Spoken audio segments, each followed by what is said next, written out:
مجھے خود پر بھی حیرت تھی کہ میں شادی شدہ ہو کر بھی ایک غیر محرم سے دوستی کر بیٹھی ہوں، جو کہ گناہ ہے۔ لیکن نہ جانے مجھے کیا ہو گیا تھا، میں جانتی بوجھتی یہ گناہ کر رہی تھی اور انجان سے بے خبر میں برائی کی دلدل میں دنستی جا رہی تھی۔ شوہر کی غیر موجودگی میں اسے بلانے کے لیے ہم نے کچھ اشارے مخصوص کر لیے تھے۔ میں کچن میں کھانا تیار کر رہی تھی کہ موبائل کی گھنٹی بج اٹھی۔ میں لپک کر کمرے میں گئی اور موبائل فون اٹھا کر دیکھا اختر کی کال تھی۔ میں نے دھڑکتے دل سے بٹن دبایا۔ کیا بات ہے شکیلہ، بہت مصروف ہو؟ اس کی آواز سماعت سے ٹکرائی۔ تمہیں کیسے معلوم کہ میں مصروف ہوں؟ میں نے پوچھا، کال دیر سے اٹینڈ کرنا ہی مصروفیت کو ظاہر کر دیتا ہے۔ اختر نے ہنستے ہوئے کہا، میں کچن میں کھانا بنا رہی تھی اور موبائل کمرے میں تھا، اس لیے موبائل تک پہنچنے میں دیر ہوئی۔ میں نے وضاحت کرتے ہوئے کہا، ارے بھائی، تم اتنی سنجیدہ کیوں ہو جاتی ہو؟ ٹھیک ہے، ہو گئی دیر بات کرنے میں، اس میں وضاحت دینے کی ضرورت کیا ہے؟ اختر نے زوردار کہکہا لگاتے ہوئے کہا، خیریت ہے نا؟ کہ اس وقت کیسے یاد کر لیا؟ میں نے کہا، خیریت ہی نہیں ہے، جب سے تمہیں دیکھا ہے میری راتوں کی نیند اڑ گئی ہے، دن کا چین چن گیا ہے، ہر وقت تم سے ملنے کو دل چاہتا ہے کہ میرے پر لگ جائے اور اٹھ کر تمہارے پاس آ جاؤں۔ اختر نے کہا، کہیں تم شاعری تو نہیں کرنے لگے؟ میں نے اسے چھیڑا، کیوں، کیا شاعر لوگ اچھے نہیں ہوتے؟ میں نے کب کہا شاعر برے ہوتے ہیں؟ اختر نے کہا، اچھا بتاؤ، تم نے اس وقت کیسے فون کیا ہے؟ مجھے کھانا بھی تیار کرنا ہے۔ میں نے سوچا تھا یہ بات تمہیں ابھی نہیں بتاؤں گا، لیکن اچھی خبر ہے کہ مجھ سے برداشت نہیں ہو سکا اور تمہیں بتانے کو بے چین ہو گیا۔ اختر نے کہا، کیا کوئی خاص خبر ہے؟ ہاں، میں کراچی آ رہا ہوں کام کرنے، ابا جان مان گئے ہیں، اب ہماری ملاقات میں کوئی رکاوٹ نہیں رہے گی۔ کراچی میں تم کیا کرو گے؟ میں نے حیرت سے پوچھا۔ مجھے یقین نہیں آ رہا تھا کہ وہ واقعی کراچی آ رہا ہے۔ بھائی، پہلے میں نے سوچا تھا کہ چاہے کیسی بھی مزدوری مل جائے میں بغیر شرم کیے کر لوں گا، لیکن دیکھو قسمت کے، میری بچپن کا دوست کراچی کی ایک کمپنی میں سیلز مین کی حیثیت سے کام کر رہا ہے۔ اسے جب میری کمپنی میں کام کرنے کی خواہش کا علم ہوا تو کمپنی میں میری نوکری کی بات کر لی اور تمہارے علاقے میں ہی سیلز مین کی حیثیت سے میری ڈیوٹی لگی ہے۔ اب میں جب چاہوں گا تم سے ملنے چلا آؤں گا۔ اختر نے چہکتے ہوئے بتایا، جب چاہے نہیں، جب میں بلاؤں، کیونکہ گھر میں میرا شوہر علیم بھی ہوتا ہے۔ میں نے کہا، او سوری، واقعی میں تو بھول ہی گیا تھا کہ تمہارا ایک عدد شوہر بھی ہے۔ اختر نے جمتے ہوئے کہا، اختر سے میری موبائل دوستی کو 1 سال ہو گیا تھا۔ شروع میں ہم دونوں بڑے محتاط انداز میں بات کیا کرتے تھے، کیونکہ ہم ایک دوسرے کے لیے اجنبی تھے۔ ہم دونوں مختلف موضوعات پر طویل گفتگو کرتے تھے۔ یہ ٹیلی فونک دوستی کی وجہ بھی میرے شوہر کی مصروفیت تھی۔ میرے شوہر کلیم موٹر سائیکل کا مستری تھا۔ وہ صبح 9 بجے گھر سے نکلتا تھا اور رات کو ہی لوٹتا تھا۔ میری شادی کو 5 سال ہو گئے تھے اور میں اولاد جیسی نعمت سے محروم تھی۔ گھر میں اکیلے رہنے کی عادت نہیں تھی۔ شوہر کے جانے کا گھر کاٹ کھانے کا دوڑتا تھا۔ کتابوں اور ٹی وی سے دل لگانے کی کوشش بھی بہت کرتی تھی، لیکن میں کامیاب نہیں ہوتی تھی۔ ایسے میں ایک دن اختر کی کال میرے موبائل پر آ گئی۔ نہ چاہتے ہوئے بھی اس سے دوستی کر بیٹھی۔ اختر کے ساتھ 6 ماہ تک باتوں کا سلسلہ چلتا رہا، لیکن کبھی ملاقات نہیں کی۔ ایک دن اختر کا فون آیا تو اس نے ملاقات کی خواہش کا اظہار کر دیا۔ شکیلہ، ہماری دوستی کو 6 ماہ ہو چکے ہیں، لیکن ہم نے ایک دوسرے کو نہیں دیکھا۔ کیا ایسا نہیں ہو سکتا کہ ہم ایک بار مل لیں؟ ارے ہاں، میں بھی، ہمارا دھیان اس طرف گیا ہی نہیں، بن دیکھے ہی دوستی چل رہی ہے۔ میں نے کہا، پھر تمہارا کیا خیال ہے ملاقات کے بارے میں؟ اس نے پوچھا، تم جب بھی کراچی آؤ مجھ سے موبائل پر بات کر لینا، پھر ملاقات کا وقت طے کر لیں گے۔ میں نے کہا تھا، اسی اتوار کو میرے دوست اسماعیل کی شادی ہے اور بارات کراچی آئے گی۔ میں شادی سے فارغ ہو کر تم سے رابطہ کر لوں گا۔ ٹھیک ہے۔ تم اتوار کے دن بھی تیار تھی اور میں نے سوچ لیا تھا کہ اختر سے اپنی سہیلی رضوانہ کے گھر پر ملاقات کر لوں گی۔ رضوانہ نے ہماری ملاقات کرانے کی غرض سے اپنے بچوں کو صبح ہی صبح نانا کے گھر بھیج دیا تھا۔ یوں ہم دونوں کی ملاقات کا منصوبہ تیار تھا۔ اتوار کی صبح اختر کی کال آ گئی اور میں نے رضوانہ کے گھر کا پتہ بتا دیا۔ میں وقت مقررہ پر گھر کو تالا لگا کر رضوانہ کے گھر پہنچ گئی۔ کچھ دیر میں اختر کی کال آ گئی۔ میں گھر کے باہر کھڑا ہوں۔ باہر کیوں کھڑے ہو، اندر آ جاؤ۔ میں نے کہا کہ جوتے نہ پڑوا دینا کہ بغیر اجازت کیسے گھر میں داخل ہو گئے۔ اختر نے کہا، ارے ایسی کوئی بات نہیں، اچھا تو میں خود دروازے پر آتی ہوں۔ میں دروازے پر گئی۔ دروازے پر ایک خوبرو نوجوان کھڑا تھا۔ شکل و صورت بھی ایسی تھی کہ دیکھتے ہی دل آ جائے۔ مجھے دیکھ کر وہ مسکرایا۔ باہر کیوں کھڑے ہو، اندر آ جاؤ۔ میں نے شرماتے ہوئے کہا، اندر آنے کو راستہ ملے گا تو ضرور آؤں گا۔ وہ مسکرایا۔ اس سوری میں تو ایک طرف ہٹ گئی اور وہ گھر میں داخل ہو گیا۔ منصوبے کے تحت رضوانہ نے کمرے میں ہمیں بٹھا کر باہر سے کنڈی لگا دی۔ دروازے پر کنڈی لگنے سے اختر گھبراتے ہوئے بولا، خیریت ہے نا؟ کوئی خطرناک ارادہ تو نہیں؟ تمہارا کیا خیال ہے اس وقت تمہارے ساتھ کیا ہو سکتا ہے؟ میں نے ہنستے ہوئے کہا، یہ شہر ہے، لہذا کچھ اور گڑبڑ ہو سکتی ہے، پولیس کے حوالے کیا جا سکتا ہے، کوئی جھوٹا مقدمہ بھی ہو سکتا ہے۔ اختر نے کہا، فی الحال میرا ایسا کوئی ارادہ نہیں ہے، ہمیں تنہائی میں ملاقات کا موقع فراہم کیا گیا ہے اور بس۔ میں نے ہنستے ہوئے کہا، پھر ٹھیک ہے۔ اختر بھی جواب ہنس دیا۔ اختر اور میں 1 گھنٹے تک باتیں کرتے رہے۔ اختر نے مجھ سے کسی قسم کی کوئی بدتمیزی نہیں کی تھی اور نہ تنہائی کا کوئی فائدہ اٹھایا۔ وہ تہذیب کے دائرے میں باتیں کرتا رہا۔ اچانک کسی نظر گھڑی پر پڑی تو وہ چونکا، آج مجھے یہاں آئے ہوئے 1 گھنٹہ ہو گیا، میں اب چلتا ہوں، شادی میں میرا دوست انتظار کر رہا ہوگا۔ اختر نے کہا، بس اتنی دیر کے لیے آئے تھے، ہم پھر ملتے رہیں گے۔ اختر نے کہا، ٹھیک ہے، جیسی تمہاری مرضی۔ میں نے کہا۔ میرے دروازہ بجانے پر رضوانہ نے کنڈی کھول دی اور ہم کمرے سے باہر آ گئے۔ رضوانہ بھی حیران تھی کہ بہت جلدی ہماری ملاقات ختم ہو گئی۔ اختر کے جانے پر اس سے نہ رہا گیا اور وہ پوچھ بیٹھی، کیا ہوا اتنی جلدی اختر چلا گیا؟ وہ دراصل شادی میں آیا ہے، وہاں سے کچھ وقت کے لیے آیا تھا۔ میں نے کہا، اچھا چلو، پھر بھی فرصت میں جی بھر کر ملاقات کر لیتا، رضوانہ نے معنی خیز انداز میں کہا اور میں چمک گئی۔ اس ملاقات کے بعد اختر کی باتوں سے سنجیدگی رخصت ہو گئی اور وہ تکلیف ایک طرف رکھ کر بات کرنے لگا تھا۔ وہ ہر طرح کی بات مجھ سے کر لیتا تھا۔ میں حیرانی سے اس کی باتیں سنتی جا رہی تھی۔ کراچی میں کام کرنے کی بات پر میں حیران تھی کہ وہ میری خاطر اپنا گاؤں گھر بار چھوڑ کر کراچی آ رہا تھا۔ کبھی کبھی مجھے خود پر بھی حیرت ہوئی تھی کہ میں شادی شدہ ہو کر بھی ایک غیر محرم سے دوستی کر بیٹھی ہوں، جو کہ گناہ ہے، لیکن نہ جانے مجھے کیا ہو گیا تھا۔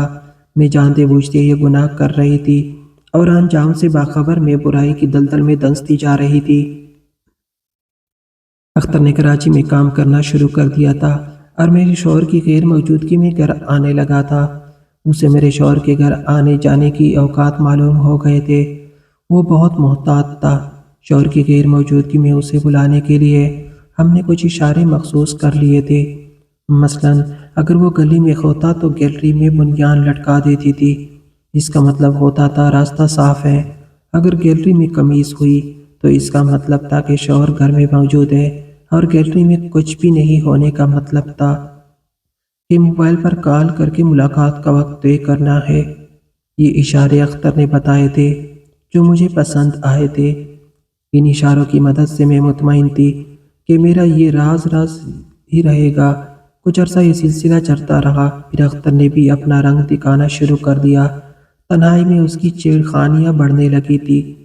اس کا یہ عمل میرے نزدیک اچھا نہیں تھا۔ میرے دل میں کئی بار آئی کہ اسے بری طرح جھڑک دوں کہ آئندہ ایسی حرکت نہ کرے، لیکن نہ جانے مجھے اس پر ترس آ جاتا کہ وہ میری خاطر اپنا گھر بار چھوڑ کر کراچی آ گیا تھا، اس لیے نہ چاہتے ہوئے بھی اسے یہ حرکتیں کرنے سے روک نہ سکی۔ دن بن اختر گستاخ ہوتا جا رہا تھا۔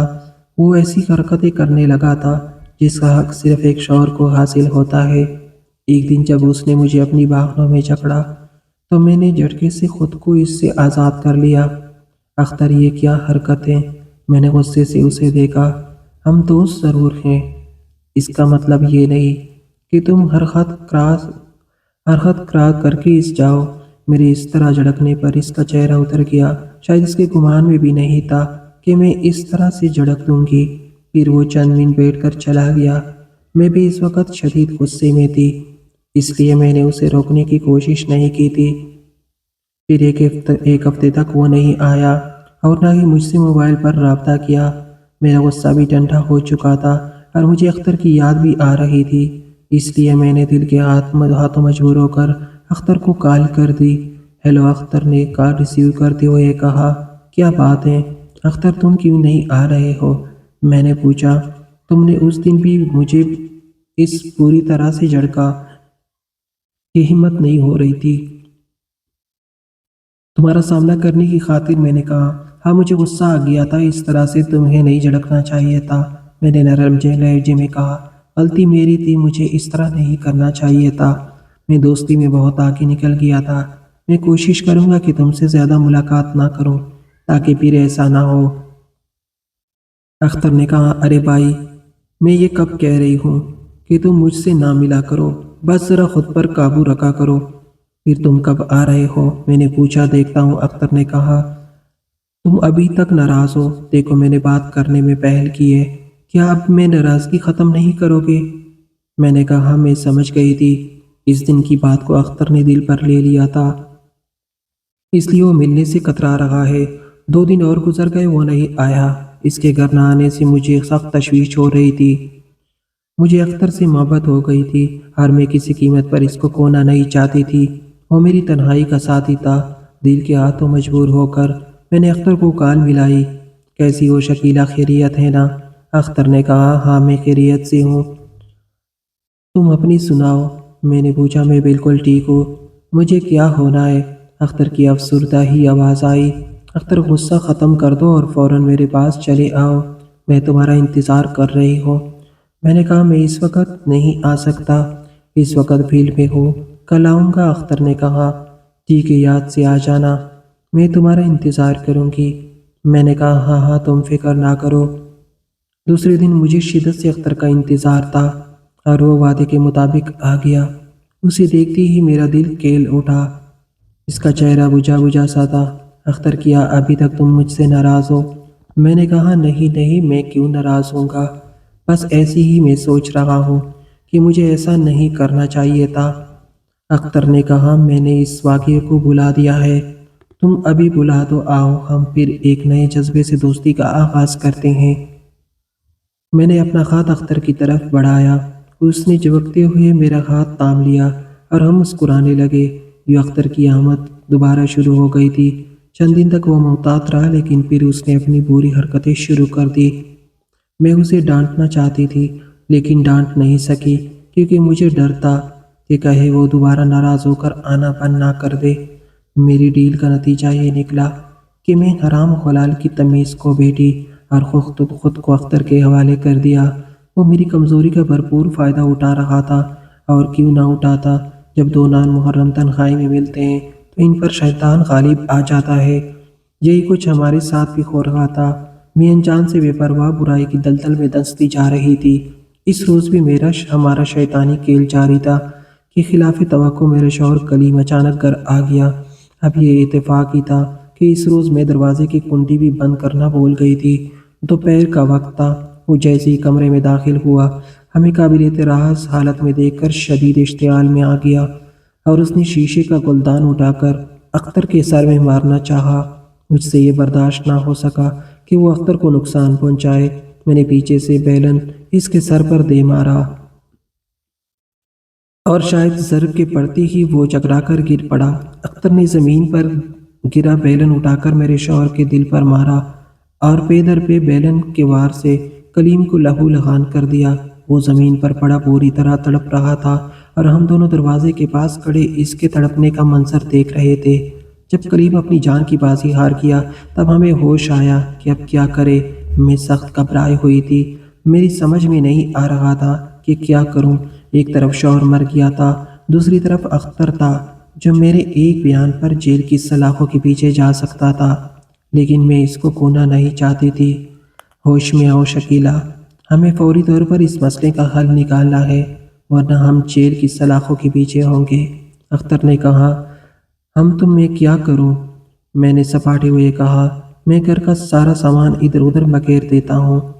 میرے جانے کے بعد تم شور مچانا شروع کر دیتا کہ وہ ڈاکو آئے تھے۔ مزاحمت کرنے پر کلیم کو ہلاک کر کے چلے گئے۔ میں زیورات لے جاتا ہوں تاکہ ڈکیتی حقیقی لگے۔ پھر جب بات ٹھنڈی ہو جائے گی تو ہم دونوں شادی کر کے نئی زندگی کی شروعات کریں گے۔ اختر کا ذہن تیزی سے کام کر رہا تھا۔ میری کچھ سمجھ میں نہیں آ رہا تھا کہ کیا کروں۔ اختر نے گھر کا سارا سامان ادھر ادھر بکھیر دیا اور زیورات لے کر چلا گیا۔ اس کے جانے پر مجھے ہوش آیا اور میں نے وہی کیا جو اختر نے کہا تھا۔ میرے شور مچانے پر مختلف فلیٹوں سے لوگ جمع ہو گئے۔ پولیس بھی آ گئی۔ اس وقت گھر واقعی ڈکیتی کا منظر پیش کر رہا تھا۔ سب کو میری بات پر یقین آ گیا۔ نامعلوم ملزمان کے خلاف مل اور ڈکیتی کا مقدمہ درج ہو گیا تھا۔ اس طرح ایک مہینہ گزر گیا مگر اختر نے مجھ سے رابطہ نہیں کیا۔ مجھے اختر پر بہت غصہ آ رہا تھا۔ وہ میرے سارے زیورات بھی لے کے آتا اور رابطہ بھی نہیں کر رہا تھا۔ میں نے جب موبائل پر رابطہ کیا تو اس نے اجنبیوں کی طرح بات کی، جس پر مجھے غصہ آ گیا۔ اختر، میں شکیلہ بات کر رہی ہوں۔ تم مجھ سے کس لہجے میں بات کر رہے ہو؟ میں نے کہا، کون شکیلہ؟ میں کسی شکیلہ کو نہیں جانتا۔ میرا کیا تعلق تم سے؟ اختر نے کہا، تم زیادہ ہوشیار نہیں بنو۔ میری تم سے موبائل پر بات چیت رہی ہے اور موبائل کمپنی کے پاس بھی اس کا ریکارڈ موجود ہوگا۔ میرا ایک بیان تمہیں جیل کے سلاخوں کے پیچھے لے جا سکتا ہے۔ پولیس تم سے خود جرم قبول کرائے گی۔ میں نے اسے دھمکی دی، وہ تم اور مجھے جیل بھجواؤ گی۔ محترمہ، میں جس سم سے تم سے بات کرتا تھا وہ ایک ایسے شخص کے نام رجسٹر ہے جسے دنیا سے گزرے 4 برس ہو چکے ہیں۔ تمہیں یہی مشورہ ہے کہ مجھے ایک خواب سمجھ کر بھول جاؤ اور وہ زیورات میں نے تمہیں جو وقت دیا اس کی قیمت ہے۔ اختر نے کہا، میں تمہیں دیکھ لوں گی۔ میں نے غصے سے کہا، ہاں ہاں دیکھ لینا۔ تمہارے پاس میرا پتہ بھی اس طرح فرضی ہے جس طرح سے یہ سیم ہے۔ میں اس سیم کو ہی پھینک دوں گا۔ اختر نے کہکہا لگاتے ہوئے کہا، میرے ذہن میں آندیاں چل رہی تھی۔ میری سمجھ میں نہیں آ رہا تھا کہ کیا کروں۔ جذبات میں آ کر میں نے پولیس کو بیان دیتے ہوئے سب کچھ بتا دیا تھا۔ میرا خیال تھا کہ پولیس فوری طور پر حرکت میں آئے گی اور اختر کو کسی بھی طرح ڈھونڈ کر گرفتار کر لے گی، لیکن پولیس نے سب سے پہلے اس قتل میں مجھے ہی جیل میں ڈال دیا۔ پھر بعد میں پولیس کی زبانی یہی سننے کو ملتا کہ وہ ملزم کو تلاش کرنے کی بھرپور کوشش کر رہی ہے، لیکن مجھے پتہ ہے اختر کو تلاش کرنا ایسا ہی ہے جیسے اندھیرے کمرے میں کالی بلی کو تلاش کرتا۔ میرے پاس اختر کی کوئی تصویر نہیں ہے، اس کی سیم بند ہے اور نہ ہی میرے پاس اس کا اصل پتہ ہے۔ میں کچھ بھی نہیں کر سکتی اختر کو تلاش کرنے میں، کیونکہ میں جیل کی سلاخوں کے پیچھے ہوں۔ مجھے معلوم ہے پولیس اختر کو تلاش نہ کرنے پر قتل کا سارا الزام میرے سر توپے گی تاکہ اس کیس کی فائل بند ہو جائے۔ میں آج اس کال کوٹنی میں ہر پل خود کو کوستی ہوں کہ میں وہ بدبخت عورت ہوں جس نے اپنے گھر کو خود اپنے ہاتھوں تباہ کیا اور جس کی خاطر میں یہ سب کچھ کیا، وہ بھی مال و عزت کا لٹیرا نکلا۔